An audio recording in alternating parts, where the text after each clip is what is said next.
Good afternoon. It's Tuesday, March 29th. I'm Laura Cornfield, and this is IBA News broadcasting from Jerusalem. Drama in the skies this morning. An Egypt Air domestic flight from Alexandria to Cairo was hijacked and forced to land in Cyprus. The pilot of the plane said he was threatened by a passenger who claimed he was strapped with explosives. Responding to initial reports, Israel scrambled warplanes in its airspace as a precautionary measure. Within several hours, it was clear that the hijacker was acting on a personal matter rather than terrorist motives.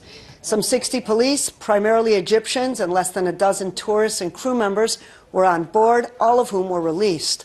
The hijacker surrendered to authorities at the Larnaca airport a short time ago. Cyprus State TV said he emerged from the aircraft with hands in the air. It remains unclear how the man, who was first said to be a Libyan national seeking asylum, made his way to the cockpit and passed all the security checks. He has been taken for questioning, and authorities are investigating his motives. Here at home, the controversial suspension bill was passed in its first reading. The law, which enables a majority of 90 Knesset members to suspend colleagues who support terrorism, was approved by a vote of 59 to 53. The coalition managed to secure the win despite two Likud members who opposed and the abstention of the Israel Beitenu party, highlighting even more the complexity of securing 90 votes, which the bill calls for. Speaking before the vote, Prime Minister Benjamin Netanyahu, who initiated the bill, said such a move would help in Israel's fight against terror and root out those who act against the state. The bill was strongly criticized by opposition members who claim it is aimed against Israel's Arab lawmakers. The proposal still needs to pass 2 more Knesset readings before officially becoming a bill. In another development, Prime Minister Netanyahu ordered the Defense Ministry to stop the return of the bodies of Palestinian terrorists to their families. Netanyahu urged that the bodies be held in Israel, claiming that funerals for the terrorists fuel additional violence. He said the Palestinians perceive the assailants as martyrs and have, in the past, held mass funerals for them, during which their bodies are paraded on stretchers through their home villages or cities. Until now, the bodies have been returned under condition that such processions are not held, but many of the families have not kept their side of the deal. Public Security Minister Gilad Erdan has already held onto the bodies of Israeli Arab residents of Jerusalem who carried out terror attacks. Netanyahu's order extends that policy to the West Bank. The IDF soldier who shot a disarmed Palestinian terrorist in the head last Thursday in Hebron was today brought to the military court in Castina for an extension of his remand. The soldier was originally supposed to be questioned at the Jaffa military court, but the location was changed due to concerns that protests calling for his release will turn violent. This after several politicians and the soldier's father called on the public to come to the court and support the soldier, who they claimed justifiably performed his duties. Testimonies collected so far contradict the soldier's claims that he shot the terrorist, thinking that he may be carrying an explosives belt. Speaking last night at the Knesset, Defense Minister Moshe Ya'alon defended the Army's decision to hold the soldier accountable for the apparent extrajudicial killing. Ya'alon lashed out at lawmakers who expressed support for the soldier, stressing that the incident was an example of a soldier gone bad and not a hero. The defense minister asked MKs to refrain from intervening in the case, repeatedly asking them if they wanted a brutalized army without a moral backbone. Is ISIS making its way to Jerusalem? 2 members of the Islamic State terror group, residents of the East Jerusalem neighborhood of Tzur Bahar, have been charged with planning an attack against security forces in the capital. An indictment was issued against a 23-year-old who decided to join ISIS in Syria and made 2 unsuccessful attempts to travel there, once through Jordan and once through Turkey. The second suspect, a 38-year-old, followed ISIS activity on the internet. The 2 face charges of conspiracy to aid an enemy in time of war, membership in a terrorist organization, and contact with a foreign agent. Residents of Tzur Bahar expressed shock over the development and were quick to denounce the 2, stressing they did not represent their community. Turkish authorities remain on high alert amid growing reports that ISIS is planning to carry out additional attacks in the country.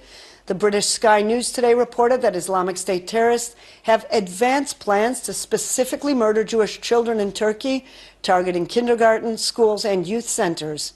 Information on what intelligence officials are describing as an imminent attack was obtained from 6 ISS operatives who were arrested in the southern Turkish city of Gaziantep over the last week. Yesterday, Israel's Counterterrorism Bureau issued a stern, upgraded travel advisory calling on Israelis in Turkey to leave the country as soon as possible. We have a lot of security now, especially in the Jewish school and so on. We are not worried, but this morning we heard something that Israeli citizens must leave. And the police is good enough, I think, to avoid any attack against the Israeli tax. I am living in Turkey. You live in Turkish? Yeah, I am a Turkish citizen What of the you? Jewish faith. I have a family here, and I'm just coming for touristic reasons. So I don't think that we will have a problem. Hundreds of politicians, diplomats, and academic experts were in the capital to take part in a major anti-BDS movement conference sponsored by the Yediot Ahronot newspaper. Many of the nation's leaders, including President Reuven Rivlin and Prime Minister Netanyahu, addressed the issue and argued on the most effective ways to block the boycott, divestment, and sanction movement. While expressing absolute condemnation of the growing international boycott movement, both the ambassadors of the United States and the European Union advised the Israeli government to engage in negotiations with the Palestinians as a means to combat BDS. For his part, opposition leader Isaac Herzog said that responding to every BDS initiative was equivalent to swatting mosquitoes, saying that what Israel needs to do is dry up the whole swamp, and that means separating from the Palestinians and calming tensions. Among the keynote speakers at the event was American actress and comedian Roseanne Barr, a born-again pro-Israel advocate who referred to BDS as a right-wing fascist movement. BDS is right-wing and fascist. Make no mistake. BDS doesn't want peace, nor do they want peace negotiations.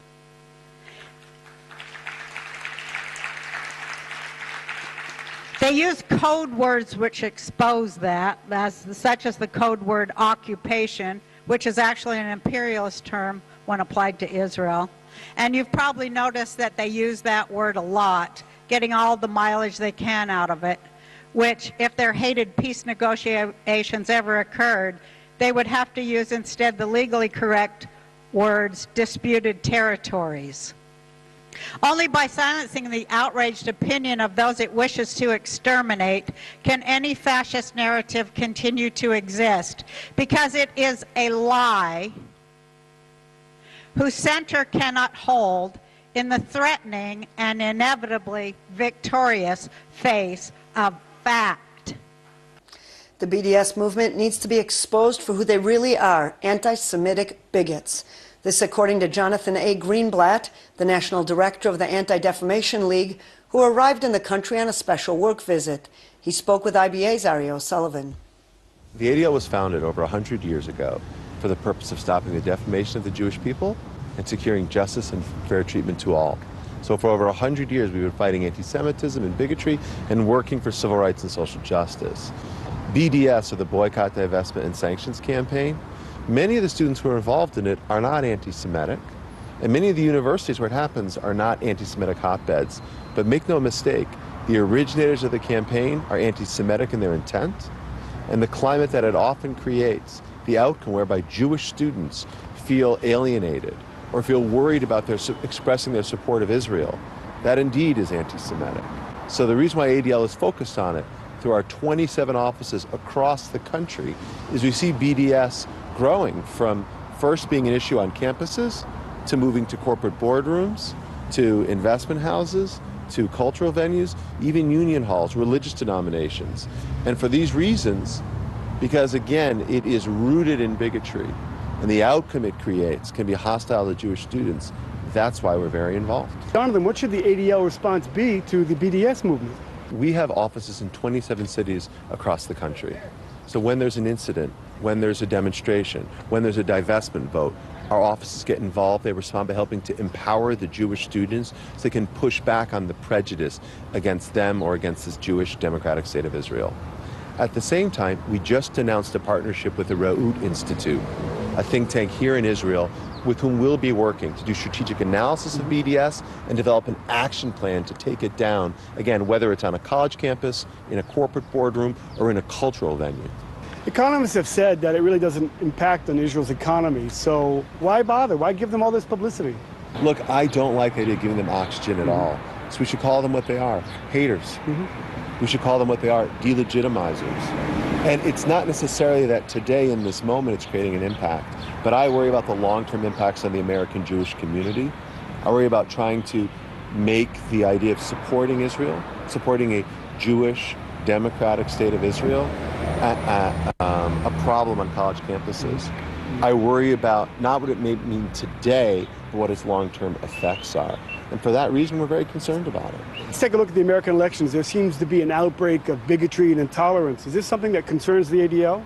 We're deeply concerned, not about the individuals running, but about the ideas that are being expressed. Because as a nonprofit, we don't take positions on candidates, but we have seen in the last 6 months the mainstreaming of intolerance and prejudice, with comments being made about people based on where they're from or their religious faith, or even allowing white supremacists and other bigots to be involved in the conversation.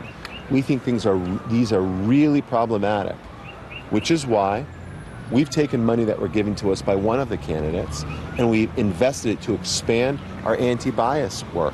You know, in the United States, we reach millions of kids every year with educational content that is intended to stop bias and prejudice and hate. So we're using those monies to expand that work. So while you see intolerance on the campaign, we can educate against intolerance with kids. You have candidates who are Jewish. You have other candidates whose grandchildren are Jewish. Times are pretty good for the Jews in America. It's interesting. So if you think about the American election right now, you have the leading candidate on the Democratic side and the leading candidate on the Republican side. Both their children are married to Jews. One of the candidates just had another Jewish grandson this weekend. And one of the candidates for office himself is Jewish. So we live with extraordinary privilege here. Exactly. We live with extraordinary benefit here. It's almost ahistorical. But you know what's interesting? If you asked my grandfather as a young person where he thought his grandchildren would be raised, he would have told you in the 1930s, of course they'd be raised here in Germany. Where else would they be raised? And if you asked my father-in-law, when he was a young man, where he thought his grandchildren would be raised, my father-in-law said, of course they'll be raised here in Tehran, maybe in Iraq, perhaps in Israel, but likely right here in Iran. That's where we've always been. So indeed, I hope that my grandchildren will be raised in America. Where else would they be? But I don't think we as Jews can afford to take for granted what we have, not for 1 second. Israel is taking one more step towards going green. In a move aimed at significantly reducing municipal waste and pollution, the Knesset passed a bill imposing a fee on plastic bags at supermarkets and convenience stores across the country.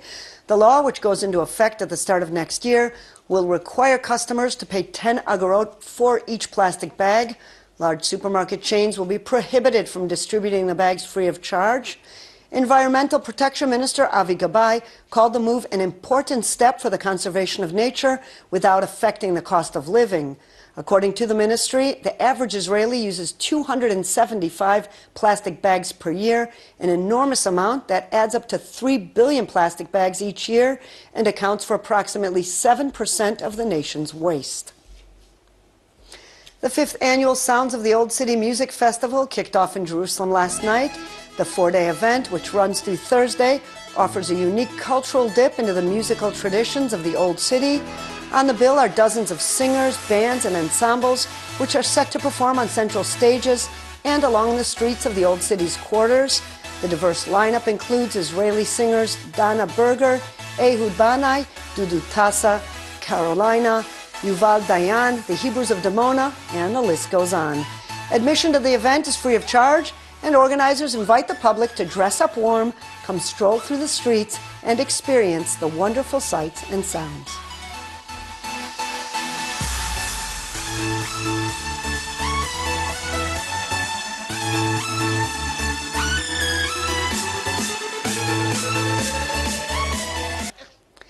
financial news, shares were down on the Tel Aviv Stock Exchange, while the shekel was mixed in foreign currency trading. Here are the late afternoon numbers.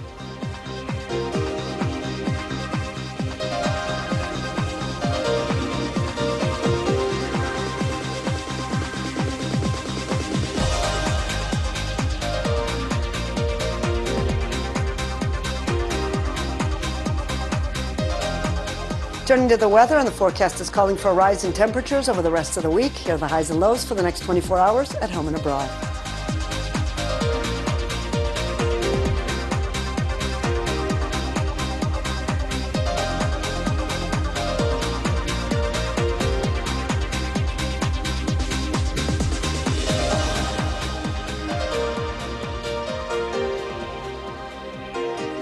And that brings us to the end of this broadcast of IBA News. I'll be back here tomorrow, same time, same channel. Until then, have a good evening, and shalom from Jerusalem.